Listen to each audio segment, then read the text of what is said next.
La respuesta es muy sencilla, porque cuando pisas mierda tratas de ocultarlo. Es muy sencilla.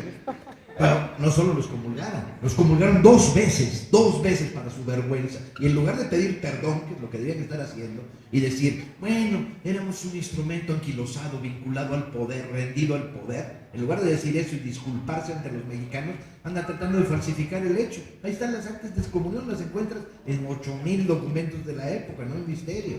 Incluso hay un bonito parlamento de Hidalgo en Monte de las Cruces, en el que los curas de pueblo que acompañan el movimiento, que son decenas, porque si algo tuvo la independencia es que el bajo clero se la jugó de pleno.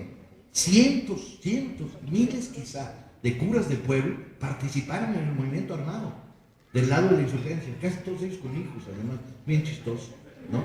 Porque explica cómo en una sociedad como la virreinal, ser cura no era tanto ser célibe, era acceder a un poco de educación, a un poco de posibilidad de servicio comunitario, ¿no? Bueno, pues en el Monte de las Cruces todavía se dice, y está registrado por dos fuentes diferentes, como entre los curas de pueblo, los curitas que andaban con el movimiento, se decía, y va a bajar Hidalgo a la Ciudad de México y les va a clavar con martillo en la puerta del Tribunal de la Inquisición el acta con el que los comulga.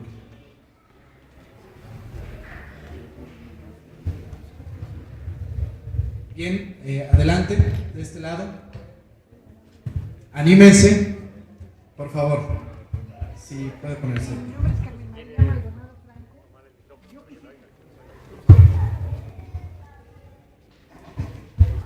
Mi nombre es Carmen María Maldonado Franco.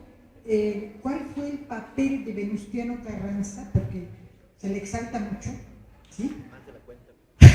Sí, ese me gustaría saber. Gracias. Simplificando, Venustiano Carranza juega un papel muy interesante. En el momento del golpe contra los maderistas, todo el ejército, excepto un general, que es Felipe Ángeles, todo el ejército termina chaqueteando. Al fin y al cabo, el ejército porfiriano, ahí está el error de Madero, su pecado y su condena, ¿no?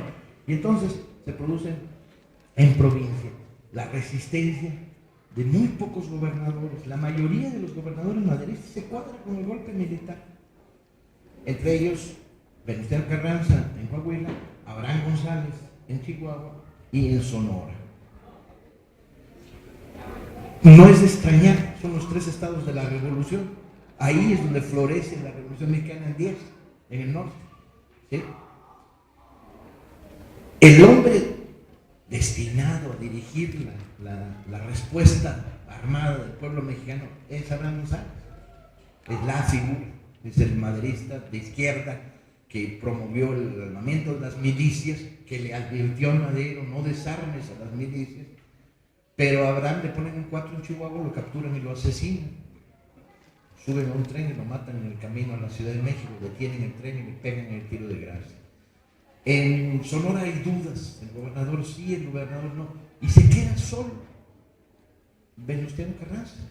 Es el único gobernador del país que mantiene la legalidad al principio maderista, que es paradójico porque Venustiano es un gobernador con antecedentes porfirianos, ¿sí?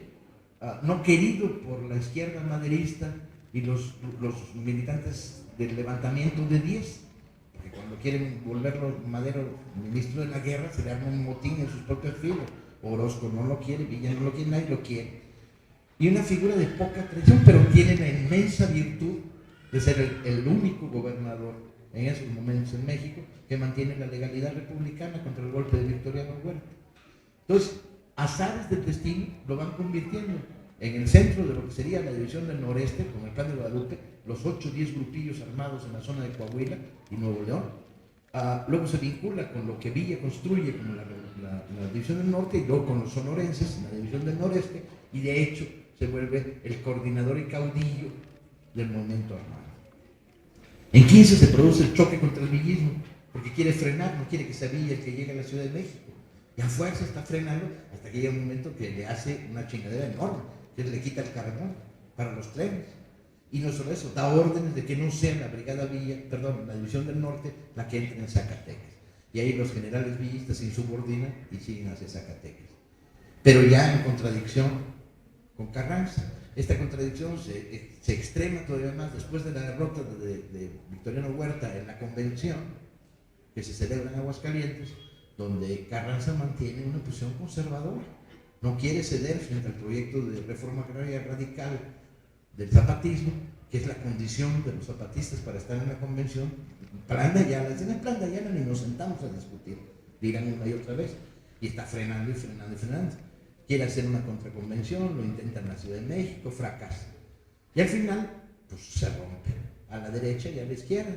Y en esta ruptura se crea una situación incierta, donde el centro no sabe dónde ponerse. Al final Obregón se decide y el centro, digamos, se vinculan con él a la derecha. Luego viene la segunda ruptura, ¿sí?, con la fuga del presidente de Eulalio de la Ciudad de México, que se siente atrapado por la división del norte. Una historia muy complicada, en un tiempo muy divertida de lo que está pasando, acaudillado y aconsejado por Vasconcelos, que es el artífice de la ruptura de la izquierda, ¿no?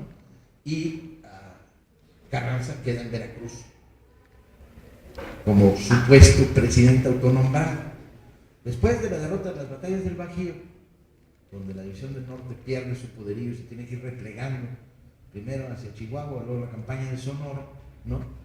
Carranza se va convirtiendo en el indiscutido primer jefe, incluso este es el nombre con el que se le nombra. Y al llegar a 17, con Villa ya de guerrillero y Zapata circunscrito a la defensa de una pequeña parte del territorio de Morelos, se viene el proceso constituyente del 17, que es muy chistoso porque Carranza trata de frenarlo. Sus intervenciones a través de Palavicini, que es su hombre en la del 17, son para frenar el artículo sobre la educación laica, son para frenar el artículo sobre el reparto agrario, porque es muy conservador políticamente.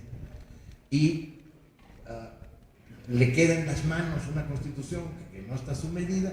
Las contradicciones entre lo que llamarías el centro obregonista, callista, sonorense y Carranza se van desarrollando hasta que en 20, cuando intenta imponer a Bonilla como candidato presidencial, mejor conocido como Flor de Té, porque nadie sabe dónde ha salido, nadie sabe de dónde llegó, se produce la ruptura final, el asesinato de Carranza y el gobierno de consolidación, digamos, de Frente Único, con la rendición del villismo en mayo de 1920 con Zapata y muerto.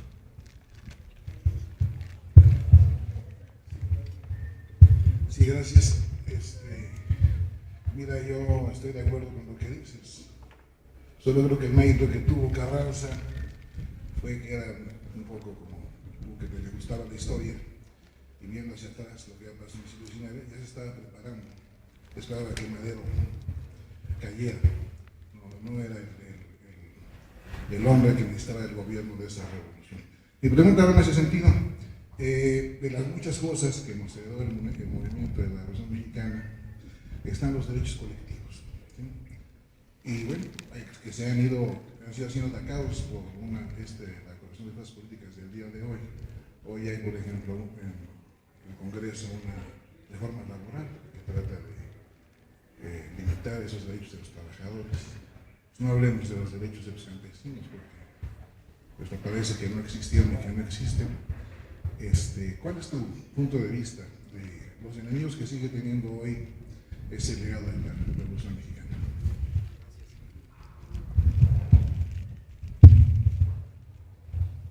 Pues es más o menos transparente, ¿no? Están en el poder estos hijos de la chingada. Los huertistas de entonces están en el poder hoy. La oligarquía pinche porfiriana, que casó a sus hijos con hijos de militares obregonistas, están hoy en el poder. En la segunda generación pues, fueron licenciados, y en la tercera mandaron a sus hijos a estudiar a Estados Unidos, y en la cuarta nos están chingando de nuevo. No creo que haya mucha transparencia. Este país ha estado en continuo conflicto. La historia de México es una historia de continua confrontación entre dos ideas de nación contrapuestas una y otra vez, ¿no? Van cambiando las ideas de nación, van evolucionando, pero el hoy por hoy, pues tenemos una oligarquía muy todavía casada, debemos ser Colombia y nosotros los dos únicos países del mundo que todavía creen en el proyecto neoliberal, ¿no? Después de lo que ha resultado. Y sin embargo, ahí están.